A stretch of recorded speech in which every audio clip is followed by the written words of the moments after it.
Welcome to the Labour Force. I'm Bongini Mutwa. It's that time of the year when people all over the country travel to various destinations to celebrate Easter weekend, and as usual, many migrant workers, especially mine workers, will be traveling home to be with their loved ones. That, without a doubt, creates a high risk for the spread of the deadly COVID-19 pandemic. Against that background, both the mining employers and the National Union of Mineworkers have called on those workers who will be heading home this Easter weekend to observe all the necessary protocols to avoid getting infected.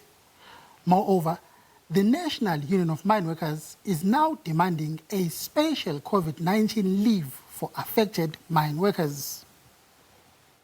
We are saying that the health and safety COVID-19 leave must form part of the leaves in the mines.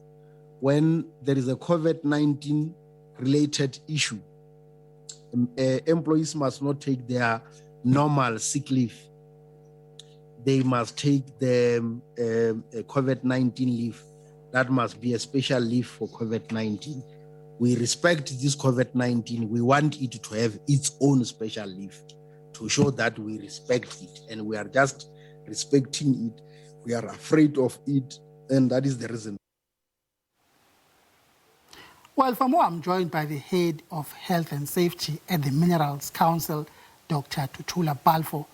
Dr. Balfour, good afternoon and welcome. Thank you. Good afternoon to you and to the listeners. Well, of course, it's an unusual time to be going for Good Friday, a long weekend. As the mining employers, how concerned are you about the risk that mine workers going home for the Easter weekend and possibly getting infected and coming back next week infected? How concerned are you about that? Again, we are very concerned as employers in the mining industry, to the extent that we had a special meeting of our CEO Zero Harm, which looks at health and safety in the industry. And they actually recognize the fact that, the Easter weekend poses a major threat for COVID transmission. And I think the whole country, really, in the whole country, it's recognized that this period is very sensitive in that you have massive movement of people all at once over a very short space of time, 4 days. There are large gatherings, whether it's religious or it's family gatherings, and therefore we have taken steps recognizing that, there is this major threat to try and provide advice to employers. We have also consulted with the trade unions, and I must say that most the trade unions are on board in terms of understanding that there is this major threat, and we need to see how, as the industry and the country, we can go through Easter without exacerbating, the risk of COVID transmission. So we take it very seriously, and we have put forward a guideline for our members to try and mitigate, the spread of the disease during this period. When we last spoke to you on the show mid last year, when you were restarting operations in the mines, there were a lot of people that were testing positive for COVID-19 coming back from their rural areas in the mines. You were, at the time, setting up your systems and your facilities. Just give us an update of where we are at the moment in terms of the capacity of the industry to deal with the pandemic. As you know, we've had two, waves of COVID-19 in South Africa, the same in the mining industry. And I think our capacity was tested then, and we saw that it was fairly adequate to deal with the situation.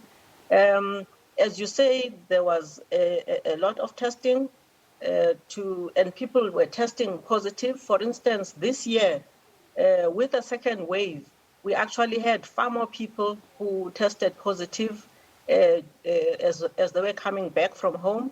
And when we look at our figures from the start of the epidemic, you would find that about 40% of people were diagnosed in this one quarter after January. From the middle of December, when people were leaving and coming back, 40% of cases in the industry are from that period compared to the whole of last year. So in these 3 months, we diagnosed almost the same number of people as the whole of last year. I think it just illustrates the magnitude of the second wave that we had. And so we do have quarantine facilities, isolation facilities, which makes it possible for us to attend to all of these employees. But I have to stress that right now, as we are having also in the country where the epidemic is really, it's low transmission. We've got very low transmission currently, compared to at the peaks where maybe you could even diagnose in one day 600 cases of COVID-19. We're having less than 20 cases, being diagnosed right now. So we are in a low transmission period, but I think we just need not to be complacent around Easter. Make sure we go over Easter without really increasing the numbers when people are coming back. But in terms of the systems to manage tests and to manage people, those are all in place. Would you say that you're well prepared to deal with a third wave of COVID-19 if and when it happens, as people are alluding to that at the moment? I can say that we are ready. We are hoping really that the third wave, which comes in South Africa, will not be as high as the second wave.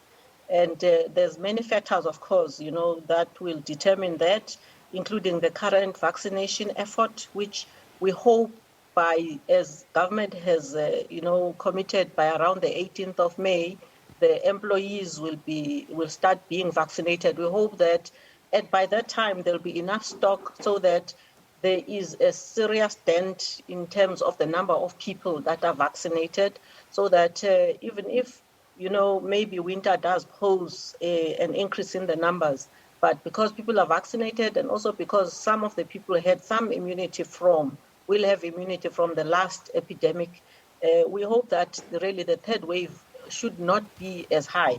But again, I think that's where Easter comes in, because it is our major threat to a third wave, maybe, which might get out of control.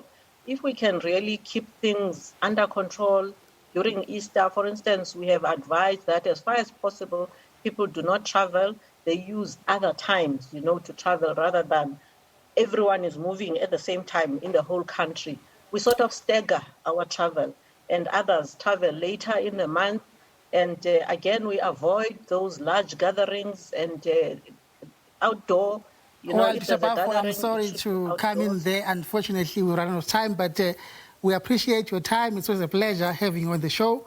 And for all those who will be traveling over this Easter weekend, we hope you stay safe and that you have a blessed Easter weekend. Up next, The Alternative Investor with Nastasia Arendse. Stay with us.